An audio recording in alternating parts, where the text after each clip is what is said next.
Hello, everybody. Good morning, good afternoon. Welcome to our February Home Express webinar series. Today, we are going to talk about capitalizing on the purchase market. Once again, I'll go ahead and read the disclaimer. The content of this presentation is proprietary and confidential information of Home Express Mortgage Corp. It is not intended to be distributed to a third party not participating in this webinar without the written consent of Home Express Mortgage Corp. And we thank you in advance for your support. This is what looks like a pretty robust agenda today, but it's really exciting. We're going to talk about the purchase market of 2023, housing forecast, and then we're going to share some recently closed loan scenarios for you. Once again, our presenters are Mr. David Greider, the SVP of Wholesale Lending. Thanks, David, again for joining us today. And of course, myself, Andrea Formato. I am the Sales Training Manager here at Home Express. So David, before we go into the housing forecast for 2023, we thought we would invite all of our listeners to do a forecast of their own. Can you see my screen? Oh yeah, who's going to win the Super Bowl on Sunday? I love it. Let's keep it friendly, everybody. Let's keep it friendly.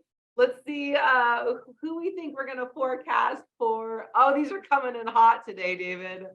I wonder who they're going to pick. You know, my team's not in it. You know, I was gonna. You know what? I was gonna put a third option of what Super Bowl because your team is not in it. So let's see. Let's see what everybody. Listen, my team is not in it either, and I don't know that we've ever been. We'll give it a couple more minutes here, and we'll see. Oh, it's kind of tilted here, so this will be interesting. Give it one more moment. Who is going to win the Super Bowl on Sunday? David, do you have plans to watch the Super Bowl? Oh yeah, Yeah. I think I'm going to go over to my daughter's house and with the grandkids and Awesome. have some barbecue and watch the game. Isn't that what you do? Delicious. Right? Yeah. Delicious. Well, it's getting a little bit closer, so let's go ahead. I guess I'm saying barbecue. Kind of know where I'm leading because I've been to Kansas City many times. I've actually been to Philadelphia. You just gave your answer. And you gave your answer. Oh, here we go. It's pretty close. Pretty close. Well, good luck to everybody in the Super Bowl, and I hope you all have a safe weekend for that. So, all right, let's go ahead and we will continue. I will go ahead and move on to the next one. Mr. Greider, do you want to take it away with the housing forecast? I will. Now, again, as we start this webinar, if you've got questions, please put them in the chat box as we go forward. And I know you can't read this slide, but I want you guys to understand kind of where some of the status coming from. And also on this deck here, we're going to send it out to everybody registered so you have this information. So on the next slide, we're going to look a little bit more in depth to the purchase market because we know kind of what the rate and term is going to do, right? Not really out there. A lot of the homeowners that took advantage of the low rates in 2021, not going to refinance for a while, right? But really, the market is for a lot of these individuals that got taken out of the housing market with all the, all the prices going up, people moving. But man, the purchase market is going to come back. And so on this, kind of just graphed out the purchase market in 2023 and kind of did a comparison for you in 2022. So if you look at Q1 that we're in today, kind of looks a little short, 270 billion. But I'm going to tell you I've seen a lot of pickup of activity in our own volume in the purchase market. You can see compared to 2022, the Q1 there, 381 billion. Yeah, a little bit short, but I think it's really picking up towards in February and March, and we'll see Q2 really go up. And you kind of see that in Q2, it's estimated at 400 billion, a little bit short of Q2 2022. And then you see the increase year over year. And I'm expecting it, if you broke it down per month, to kind of hit March, where we're going to sometime, kind of get some equilibrium. And we're all kind of waiting for that housing affordability and kind of rates to come down, which we have seen. It's kind of why I'm optimistic, right? The rates, low sixes today in the conventional world, and everybody's expecting that to trend down towards the end of the year. Some say a little bit more than others. I'm going to say it probably go down slightly, but we do expect 2024 rates to decrease, which also when you do these purchases, it's probably two loans, right? The purchase, and when rates kind of tilt down into high fours, probably have opportunity for a nice rate and term refinance. So it's actually every loan due today is actually two loans. So we'll go ahead and go to the next slide here and look at the purchase market. Last month, we had how to capture more loans in 2023, and a lot of that was focused on the purchase market. And these are just some bullet points I put on here because I think it's really important to have a knowledge of your local conditions and industry, right? Now, I know Goldman Sachs put out something where some areas of the country are really going to have a hard time with HPA, meaning they have some decline in home values. But also some areas are going to just stay flat or even increase like they projected some areas in South Florida. So knowing that and what time to buy, and again, I think everybody kind of understands that home values in a lot of areas have kind of trickled down a little bit to help out the housing affordability, and rates have kind of plateaued within a range in which I think they'll go forward with. And during this slower times, so I call them December, January, February, always build your network, right? It's not about getting a loan exactly today, but the loan could come tomorrow. So if you're out there networking, you will get more business, right? Never stop marketing. It's like the ABCs, always be closing. And then a strategic partnership with a highly trained account executive and wholesale lender. It's all about options, right? If it doesn't fit within traditional financing that you have in-house, where are you going to go with that loan? And the more options you have and you close those loans, you're going to add value to real estate and borrowers and get that referral business going for you, right? And I know that's kind of what our industry is. People buy from people they like and they trust, right? So the likability factor out there, and they trust that they hand you a transaction, even if it doesn't fit the traditional financing through Freddie or Fannie, hey, you can get it done. And that's what non-QM is about, is it doesn't fit traditional financing, you're going to have options to go. And then on the I got like 4 or 5 here examples for you. I know a lot of the webinars are done on program specific, 12-month bank statements. Well, I think that knowledge is out there, and I love that's done just to get the knowledge out there on specific programs, how to do it. But really the real value is closing these loans. And I figured you guys would like to see some examples on how these loans you may have had in the past that you passed on, right? But you can now do them and maybe, hey, get some knowledge base up there to close those. So Andrea, did you have like a question for us? I do have another poll, not Super Bowl related, so Okay. don't worry. But since you are going to give us some examples, David, of closed loans here at Home Express, I thought it would be interesting to kind of see the lay of the land, right, for the people on the call, the attendees. What is your average closing time from submission to funding with your last non-QM lender, right? So we just want to kind of get a pulse out there to see how you're doing in the marketplace, and then we're going to share some examples here at Home Express. So we have a couple different options here. We've got 15 days, 30 days, 45 days, or still not closed, right? So maybe if you could take a couple moments and help us understand what you're experiencing, that'll be useful for us. That's a great question, right? Yeah, I think so too. So we'll give it just another minute. Okay, interesting. Got a Hopefully little. there's not a lot that are still not closed. No, right? that's right. Hopefully it's not, and it doesn't look like that. So we'll just give it one more second. All right, I'm going to go ahead and end the poll here. So David, let's look at the results. Wow. Okay. So is that what you guessed it would have been? I thought it'd be more tending towards the 45 days, but I like the 30 days, so where most of them will come in 30 to 45 days. I know historically in non-QM, then it's been about the 35-day mark. If you took non-QM with all the companies in it, 35, 40 days.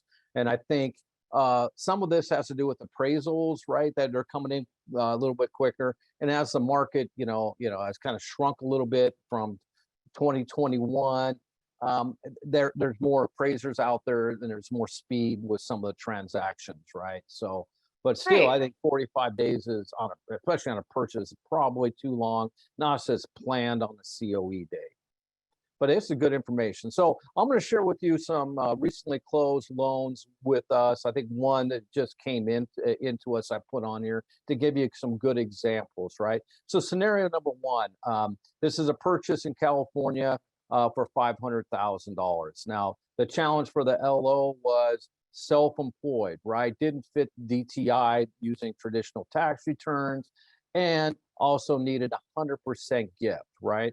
And so we utilized 12-month bank statements for the ATR, and we're okay with 100% gift with 20% down and 6 months reserves, right?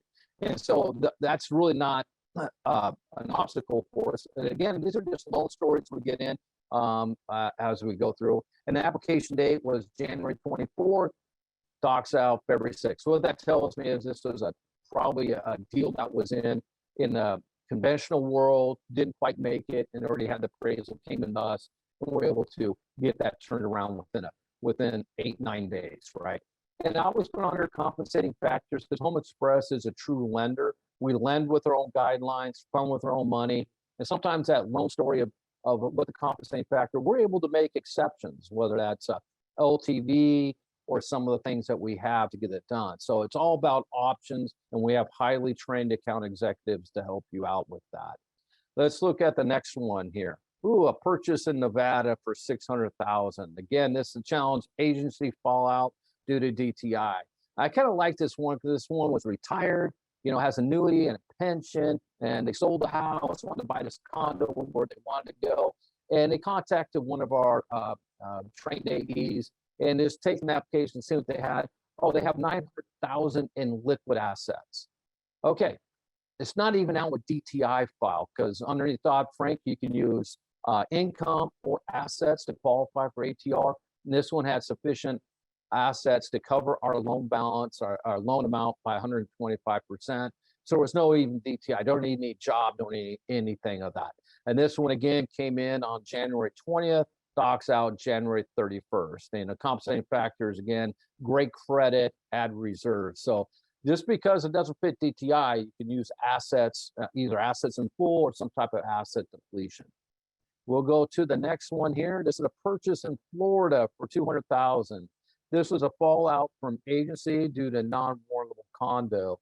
The condo complex had a partial leasehold. And you'll see that it's kind of more common in Florida where the recreational area could be on leasehold land, right? We're fine with that, and we're able to take that in full doc, 700 FICO, came in January 3rd, docs out January 31st. And just to let you know, we can lend on non-mortgage condos, right? That doesn't fit within the agency world. Let's take a look at another one here. Purchase in Wisconsin. Well, go Badgers and go Packers, right? So it's good we got a few states out here. It's a fallout due to agency due to tax returns again, DTI, right? Who knows, liquidity tests and all the things they do on agency world where non-QM, we can just look at the cash flow or the business bank statements, which we did here, 20% down, good credit, came in on December 13th. I think the loan officer on this knew it needed to go non-QM, right? You say, hey, can't fit agency, kind of went to us and closed within 30 days, right? So we can, Home Express can successfully underwrite these self-employed borrowers using the cash flow of the business. And we also can use personal as well. But the tendency is more business because that's where they keep the retained earnings and have most of the cash flow or deposits in. Let's take another one here. Oh, scenario number 5. This was actually a fallout from another non-QM lender. And I thought it was important to kind of look at, some of these examples we have, right? This is a 1-year full doc loan, but it had a 1/60 in the last 12 months, right? And we kind of looked at it's an isolated event. Yes, it is. Okay, ACH, when transfer didn't take, borrower was out of the country, came back in, paid it current.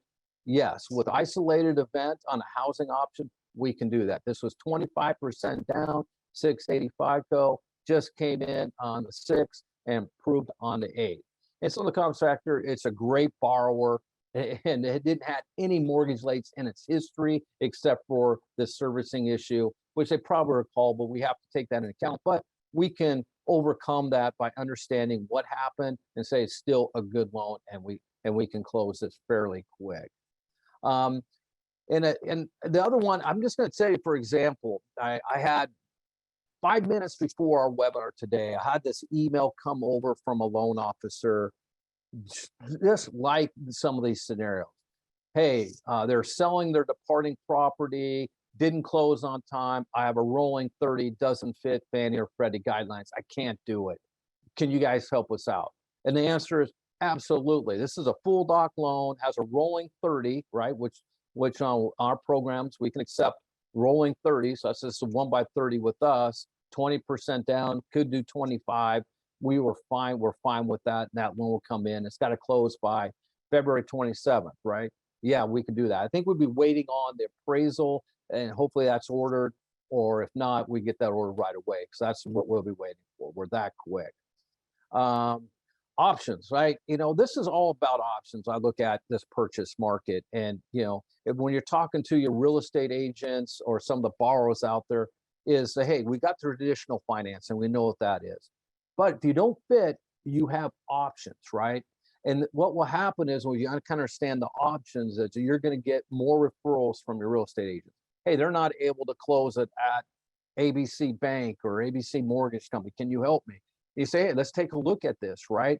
And you need to have a good account executive you can go to. Here's my scenario. How do we structure this loan to get it done? Because you do that, you're going to get more referrals from real estate agents and those borrowers, right? And the second part of this, it's really the second loan you're also getting. You're setting yourself up with that purchase loan today, and then that refinance in 2024 range, when rates make sense to do a rate term refinance. So on the non-traditional lending, right? ATR option for self-employed, 12, 24 months business or personal bank statements. We have a P&L only program. And this is just a highlight of what we do, but we have other programs available. So when you look at it, you say, hey, I don't know what to do. You just got to contact one of our great account executives. Asset programs, asset in full. We can use assets for additional income on the 1003. That'd be asset depletion. We call it asset assist. We also saw the 1 year full doc options, right?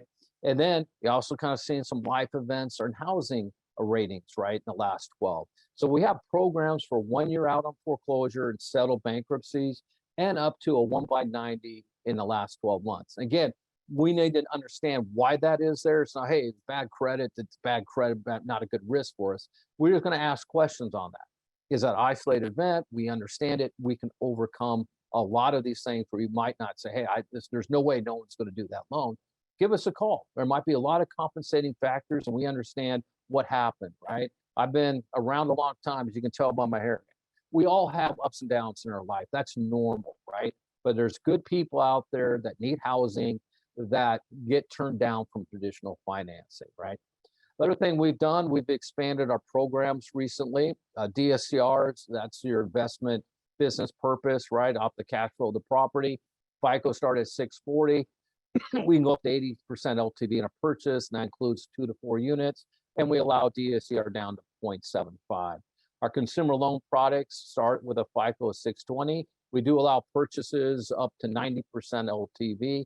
And we have a lot of options for you if you're struggling with the ATR, DTI, right?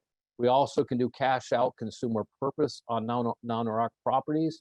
Why would I mention that, right? I actually think there's a lot of homeowners out there that might have 1 or 2 rentals, right? And as they're looking down at their finances, they might have college tuition to pay for coming up. Maybe they got some credit card debt. We've kind of seen that go up, and they want to refinance their investment property. Well, if you do it on a business purpose, it's got to be for business use only. You're going to have some of these investment properties where they want to use it for consumer purpose. So that's have to follow TRID, and we have those options for you, right? And again, we can make exceptions with compensating factors. Other thing I put on there, we are fully approved, HUD approved for FHA and VA. We allow manual underwrites, credit scores down to 500, no scores available. with minimal overlays, right? And again, we're not trying to take what business you do in-house, keep all that. What we want you to do is say, doesn't fit what you do in-house, call us. We have lots of options to help you close that loan, and then you can get the next loan, whether it's through you and you guys fix the credit, it can fit through your internal guidelines, or the next loan could also come to us as well. So I'm ready to take some questions, Andrea. Sure. Thanks, David. We do have a couple questions. One came into the chat that it goes back to, I think it's slide 6, David, with the purchase market 2023 MBA forecast. Yep. And the question is, do those numbers include non-QM as well for the Yeah, that should be all. That's the estimated total mortgage forecast by transaction. Perfect. Awesome. Thank you. Another question that came in is, how do you calculate that asset assist that you were just talking about? Okay, now we have a formula for like on liquid assets. One, the assets can be in cash, that'd be savings accounts, money market, that's at 100%. Stocks or money market accounts or anything like that, that's at 90%. On a retirement account, we use 70 unless you're at retirement age, right? That's 59 and a half. And then we just calculate that out. And then whatever that number is, let's say it's $100,000, we divide that by 60 months, and you can add that to the 1003 as additional income to make that DTI work. Great. Thanks, David. There is another one. Do you accept appraisals from another company? Yes, we do, right? So that's one thing we do. We can accept transfer appraisals. We don't have necessarily AMC you have to use as well. And so kind of keep that in mind. When you have that, we're able to navigate the appraisal review process. And I think we have a special right now, right? So we do have a special, yes. A Fannie Mae deal gets turned down, you got the appraisal, we'll give you on submission. You get that into us on initial submission, you get $500 in lender credits for the month of February. Excellent, thank you. Next question, does Home Express allow multiple business bank statements? Yes, we do, but I'm going to put some clarification on that. So, you know, if it's one business with multiple accounts, we just really need to understand it. When I see multiple business bank statements, they might have a business doing the one factor of it, another business does that. That's two independent businesses, which are really easy. What you see now is the way that the gross receipts come in, right? Which can be different. One might be through Venmo or Square, then they have the regular cash payment. We're able to look at all that stuff to have that count, right? The whole goal was to ascertain what their business receipts are, what their business revenue is, and then apply an appropriate expense factor. And so it's really just understanding the businesses, how they're paid, and grabbing those bank statements for the verification of that. Excellent, thank you. What about if you have a self-employed borrower, but they've been self-employed for less than 2 years? Great question. You probably see that even more and more. We have a program called Cash Flow Program. Those are for borrowers that are self-employed for a minimum of a year, but less than 2 years. And we can look at those and, to try to get those approved for you. The kind of caveat of that is we really got to make sure that that borrower, when they're W-2'd, was in a managerial supervisor role, right, in that same line of work that transfers over to self-employment, right? And it might be at the 14th, 15th month, right, of when they're self-employed. A good example would be a doctor at Kaiser, right, does his residency, or she does her residency and then starts her own private practice. The first few months might be heavy on expenses until they get their client base over, and you should see that their gross receipts ramp up over that 14, 15 months. We're okay with those. Excellent, thank you. I think that's it, David. So I will have you go ahead and talk about next month's webinar, and then I'll wrap it up.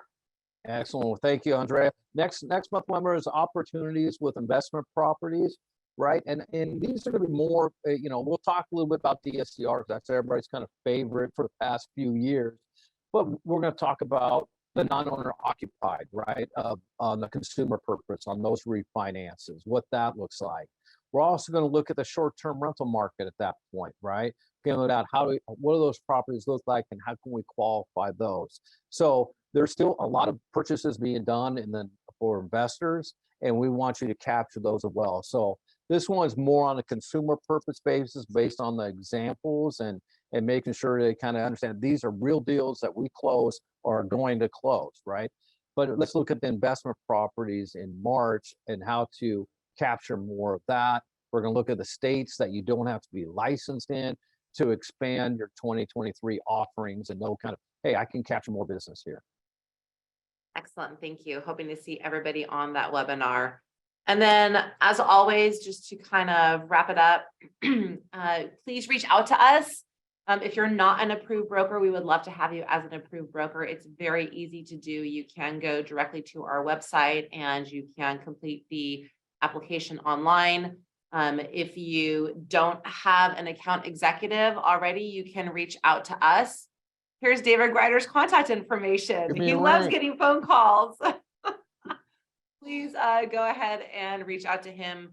And also when you submit the broker application, our broker support desk can also get you in touch with a highly trained account executive. So looking forward to having you with us. We're going to be sending out this deck probably either later today or tomorrow, and you'll see that we have an appendix section back here. So you can feel free to take a look at that, as well as visit us on our website. But Mr. Grider, thank you so much again for your time. Really appreciate it.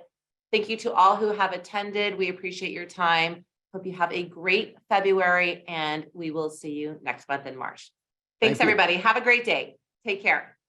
Bye-bye.